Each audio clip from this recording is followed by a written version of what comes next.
Book friends, welcome back to part 2 of the Color Purple review, the Color Purple book review, the Color Purple movies review.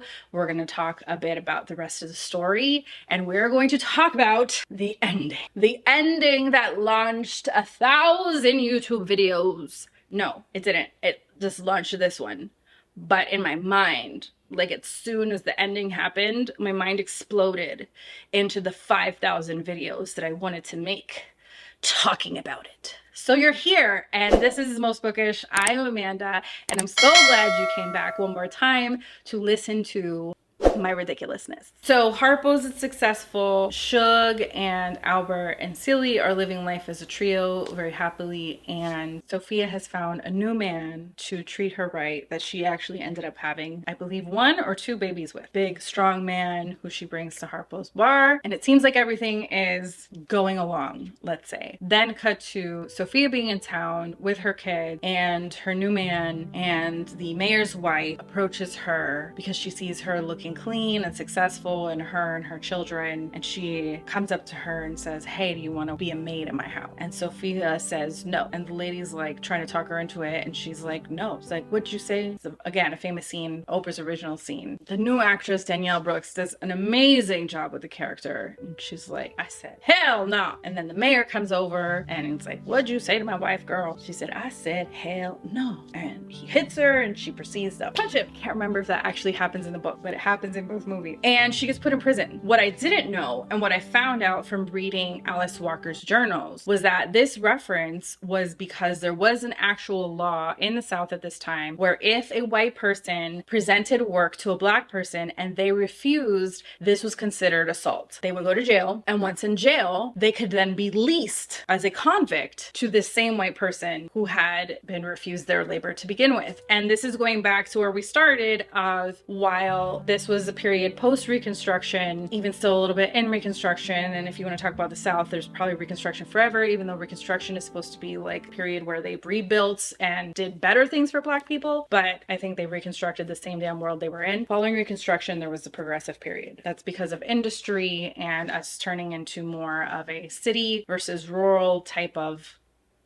dynamic, but there was no progress for black people, so I don't like that term. Anyways, during this time, they still found ways to re-enslave these people. Convict leasing was a huge business for the state of Georgia. It was because, again, they needed all of this unpaid labor in all these kinds of ways, and surprisingly, after the Civil War, the jails were filling up with so many black people, and they had no way to house all of them. So this convict leasing worked for everybody because you didn't have enough space for all these people that you were illegally arresting. And magic, you need all this unpaid labor or very low paid labor, because they wouldn't pay the actual laborers, but they would pay the state of Georgia. And so it turned into a racket for the state, but at a deep discount than what they would actually have to pay those people for the real labor. So this was a huge economy for Georgia. And like I said, legally, it was until 1908 when it became public that they were doing this. And there were all of these negative reports out of the abuses that were happening. It was lobbied to make it illegal, and then that's when you enter the chain gang era in Georgia, where they would use them for public works jobs. You have those references in different movies like the Eddie Murphy and Martin Lawrence Life. You've seen the pictures, super famous, of men in the stripes on the side of the road on a chain with each other doing some kind of work. And again, it takes 30 some odd years into the 1940s for this to become illegal, when there is, again, scrutiny put on the process and how many people have died on a chain gang and whether it's being exploited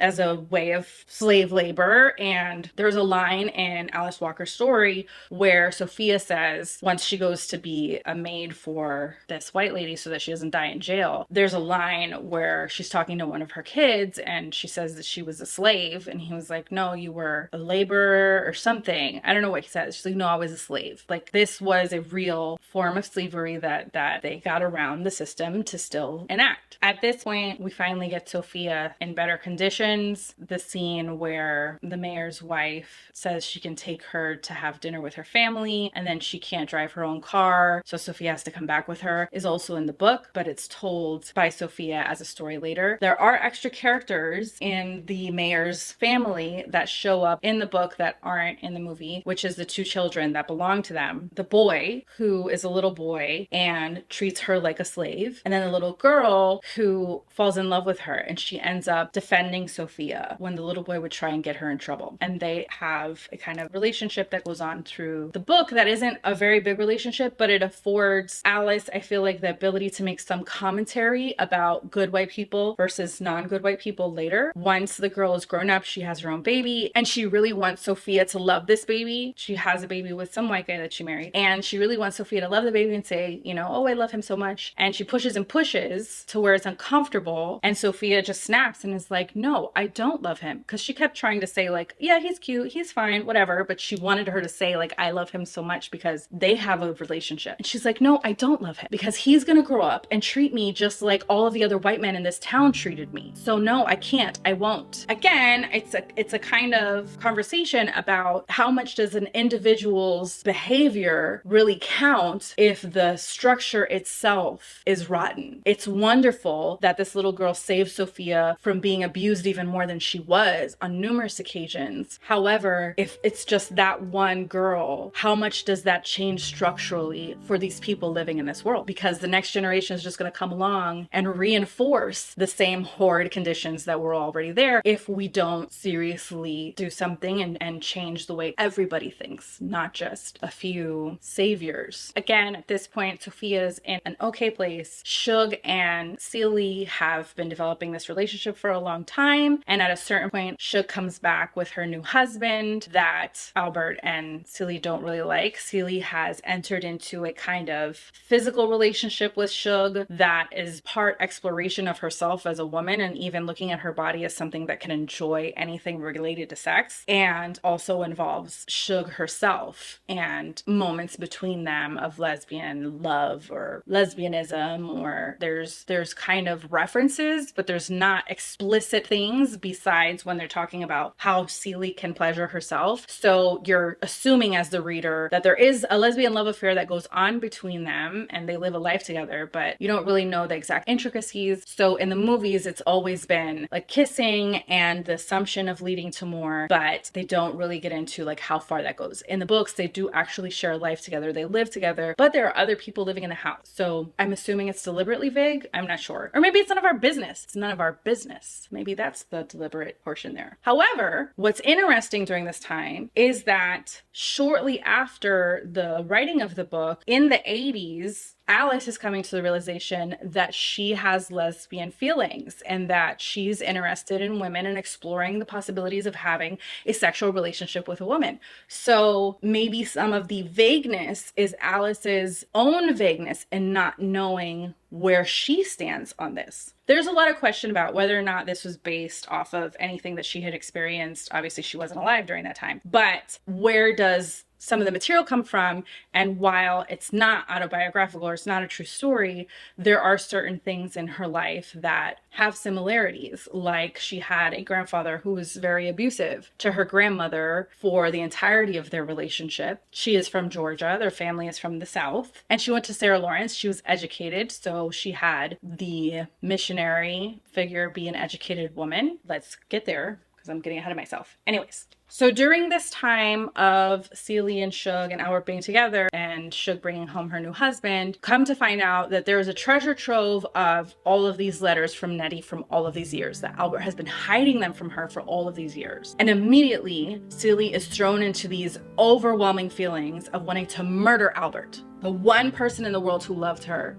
the one person in the world who thought she was worth anything, and you've been hiding her from me all of these years as a punishment pregnant because Nettie wouldn't let him rape her when she was younger. So they take all of the letters, they steam them open and put the envelopes back where they found them, so it looks like the letters are still there, and she proceeds to start reading them. And at this point in the book, it turns into Nettie's story, and for the majority of the rest of the book, it's Nettie's story. Nettie runs off. She ends up finding a missionary couple who the husband is a preacher, and they're about to go to Africa on a missionary journey. And at first, she's just there helping with their life and the kids right now in the States. However, the person who was supposed to go with them to Africa falls ill, or her husband doesn't want her to go, I can't remember.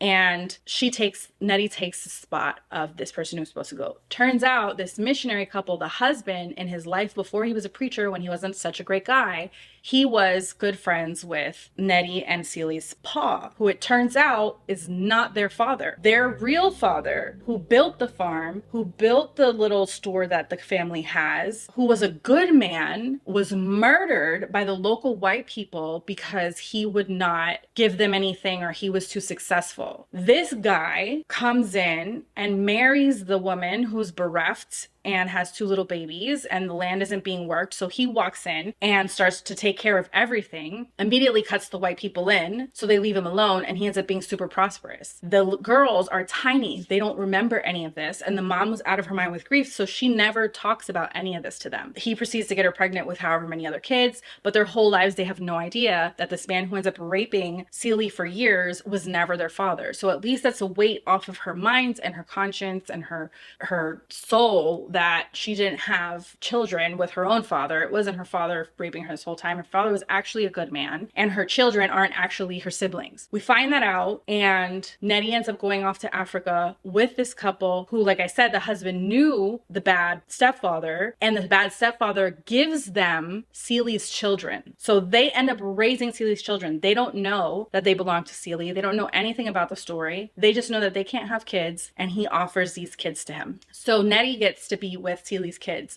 and they go off to Africa. There's a lot more in the book about this journey. There's a lot more political commentary about this journey than in the movies. There's the part of how they're treated when they're in Europe. There's the part of getting into Africa as Black people who come from this place, right? But you're separate from it now. You're American, and you're looking for your ties, your original relationships to this place of your ancestors, and having all of these questions of why did my country of origin give up my ancestors? Why did they expel them? Why did they sell them? Why did they allow these white people to come in and do these things to us?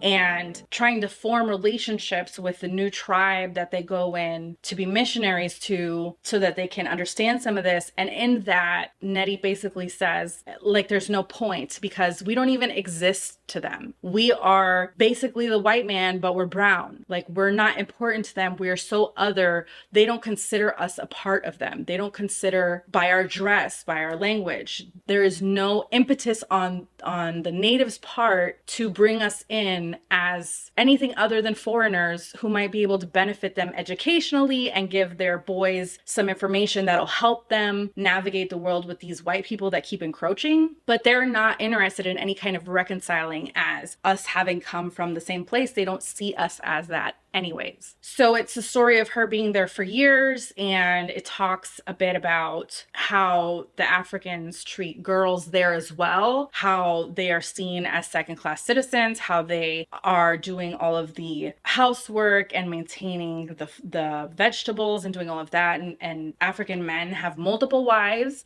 and so they end up creating a community amongst themselves where they can support each other and be caring for each other the way that almost you've seen with Celie and Shug and Sophia, and that's how they've survived back in Georgia. Nettie says that's something wonderful that comes out of it, and it's interesting to see because they're basically sharing the same man, and how these men aren't really occupying themselves with anything besides keeping the female group in their place where they belong. Throughout this time, the white people encroach. They start to build this road.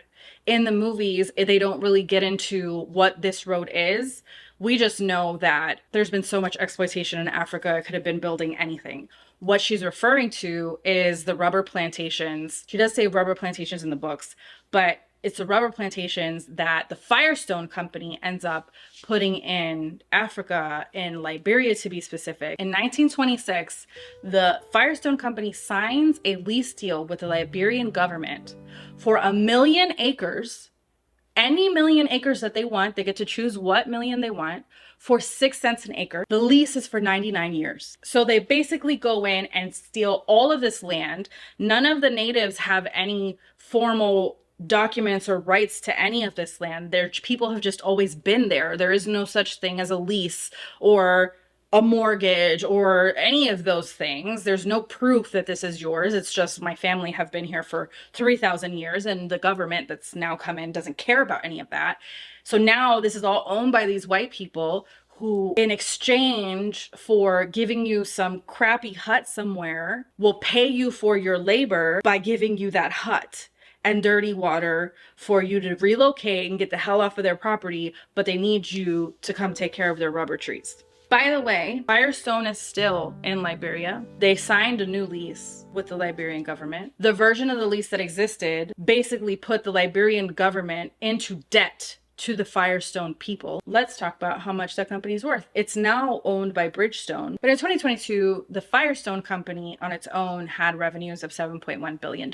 Mind you, there are Liberians, according to people that Alice Walker met, who have said that there's endemic illness amongst Liberian people because of the damage that processing this rubber has done to whole communities. And again, it's crippled the government. Just another version of the history and the landscape in which different people of color have been victimized and then blamed for the fact that they have not progressed as much as the rest of the world. How many comments are there about Africans and how those nations are not as developed as other nations? They're still in a lease from 1926 where their government gave up all of their land, dispossessed so many tribes and turn them into slave labor. So after this whole thing, at a certain point, the mom, the missionary mom, suspects something weird with her husband and Nettie because the children are growing up to look so much like Nettie. She ends up telling her the truth of that being her sister's children, and she tells them the story, and Samuel tells her the truth about how he got the kid. She forgives them for not having told her before. She doesn't suspect them anymore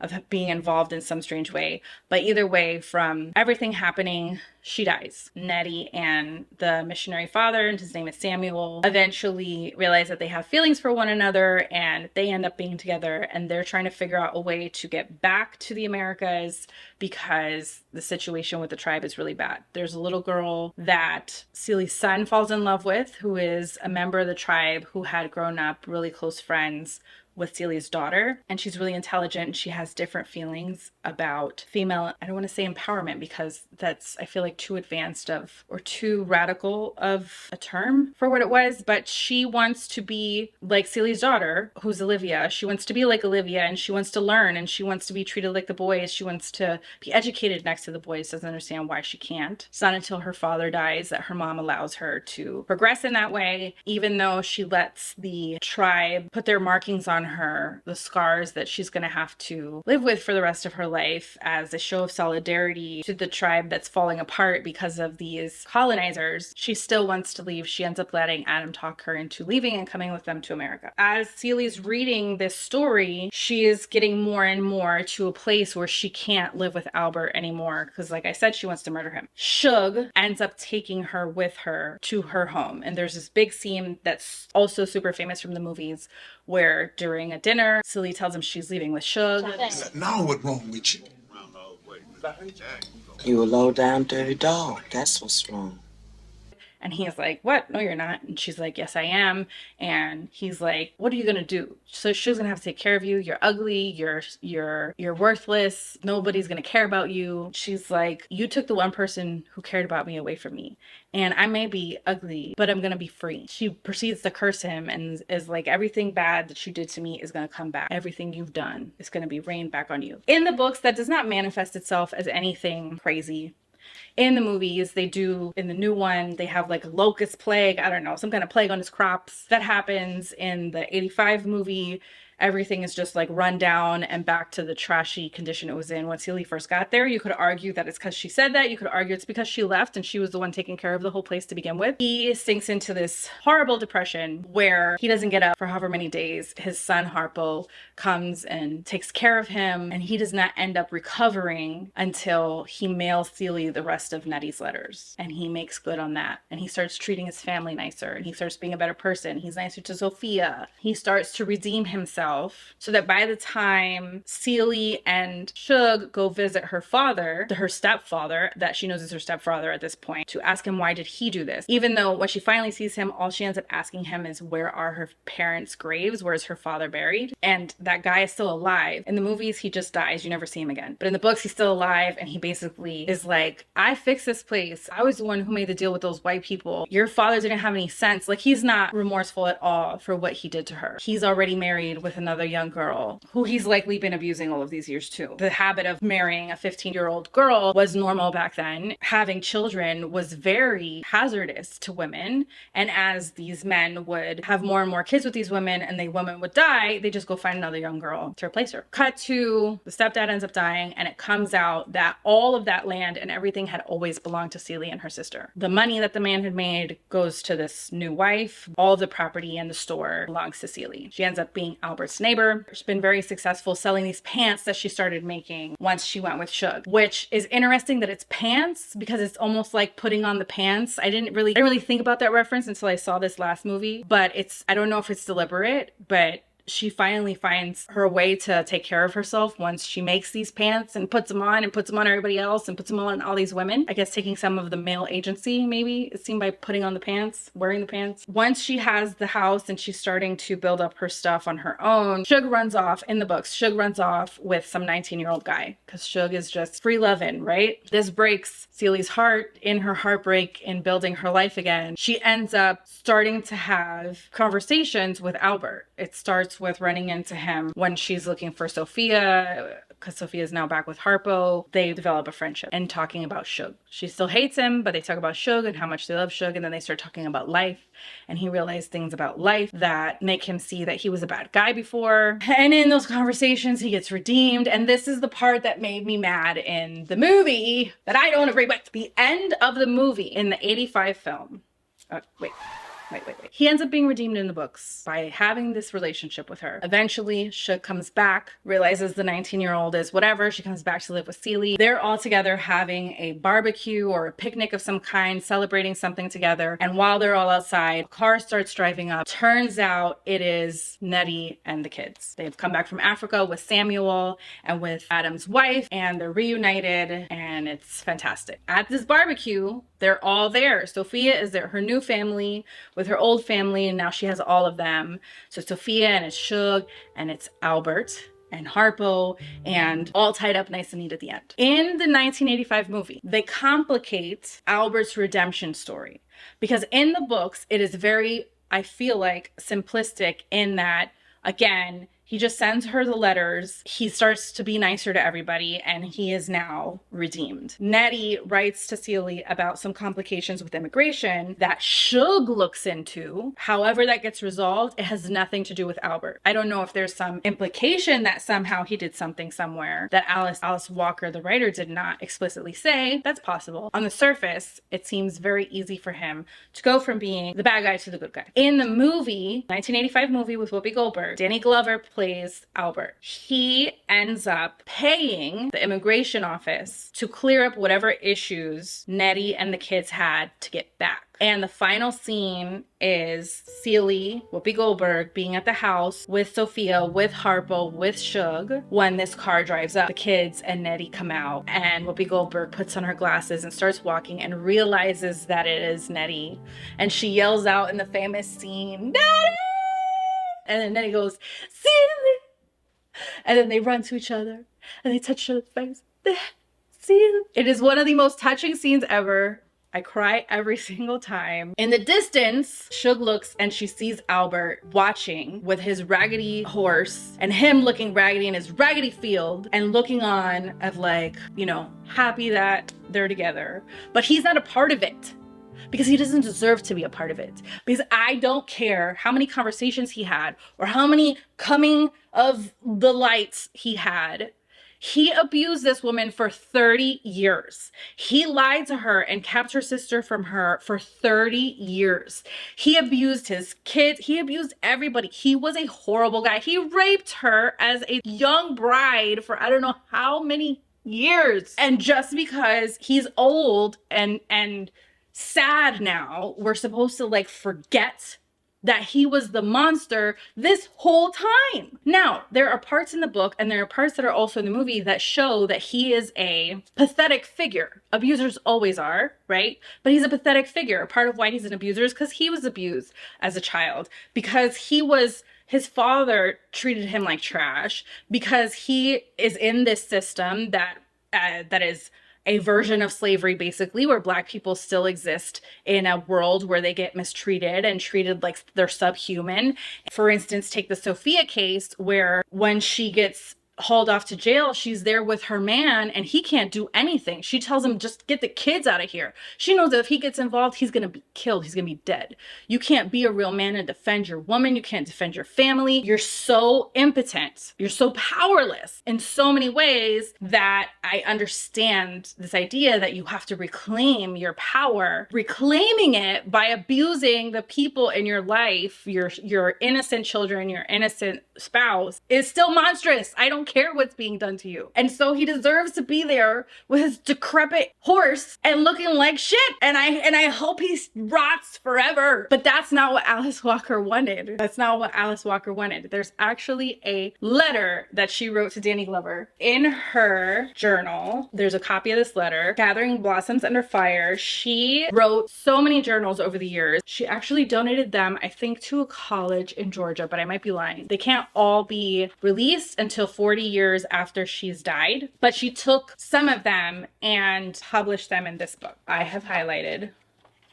She's got little pictures. She was super cute. I really focused on the years during the writing of and release of the movie, which is super interesting. But she writes this letter to Danny Glover prior to the Academy Awards being announced. By the way, the 1985 Color Purple, it became one of the most nominated films in Oscar history without a single win, which is crazy. But this is before any announcements get made. He wasn't nominated, but they were nominated for 11 awards, which is Best Picture, Best Actress by Whoopi Goldberg as Celie, Best Supporting Actress for Margaret Avery and Oprah Winfrey for Shug and Sophia.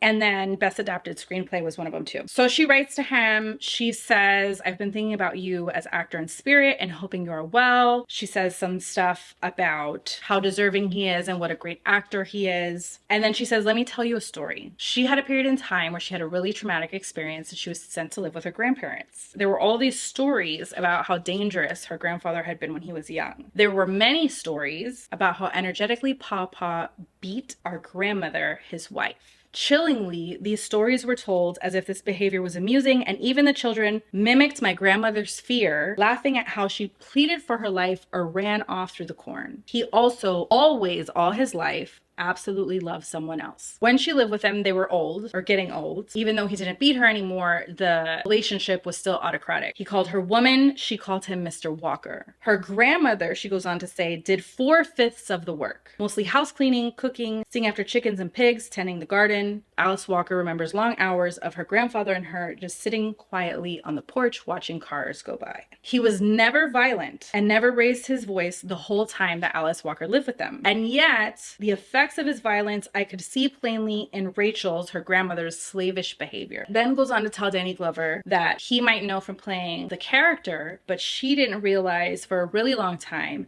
that even though she understood on some child's level that he had always been and still was in many ways a devil, she adored her grandfather. And over the years in her life and work, she struggled with the conflict of how to love a dictator and torturer. She says, it wasn't until I saw the movie many times that I fully realized I had been longing and needing to be able to love my grandfather, even as he was when he did the worst things. She tells him Danny Glover helped her relive her grandfather's life and to see him objectively. And she describes a scene specifically where she realizes it, where Danny Glover's like running out with his little sad flowers chasing after Suge, and he's seen as, you know, this pathetic man who still can't capture his love because of his weakness as a man in standing up to his own father. And then she goes on to thank Danny Glover for this healing. Again, is really complimentary about his work in the movie. So I get it.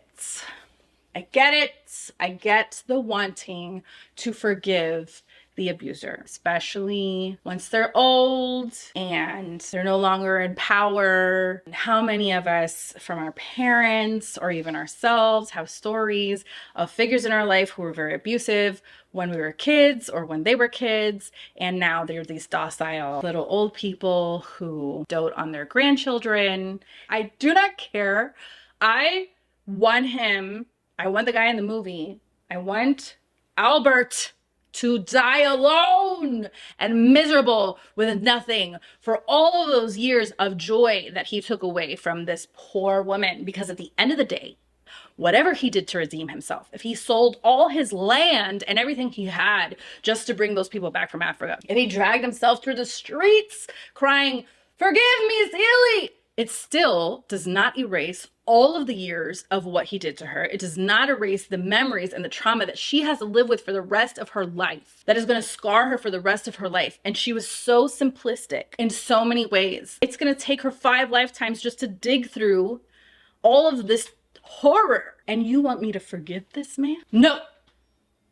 Overall, regardless of the endings, the story of The Color Purple is amazing. It's an amazing work of art. Alice Walker portrayed such in-depth characters and such a complex and rich world that she did a really good job with. However, there's still a little bit more to explore. We're going to talk a bit more about the movies, how successful everything was, and we're going to get into why I think you should read the book and watch the movies, because even though I have different takes on all of them, I think they're all a very different experience, and I think they're worth having. And there's so many really interesting conversations for all three. So you're going to get that in part 3 of the Color Purple review, which is going to be coming up next. And I hope that you've really liked it so far, and I hope that you stick around. If you want to know how much money did these movies make, how successful were they, how successful was the book, again, why should you even read it after watching all of this, why you should take the time out of your life you just spent this time watching my video, why you should go and watch these movies or read this book. Tune in for the next one because I'm going to tell you all about it. Thank you for showing up again. See you in the next one. Bye, book friends.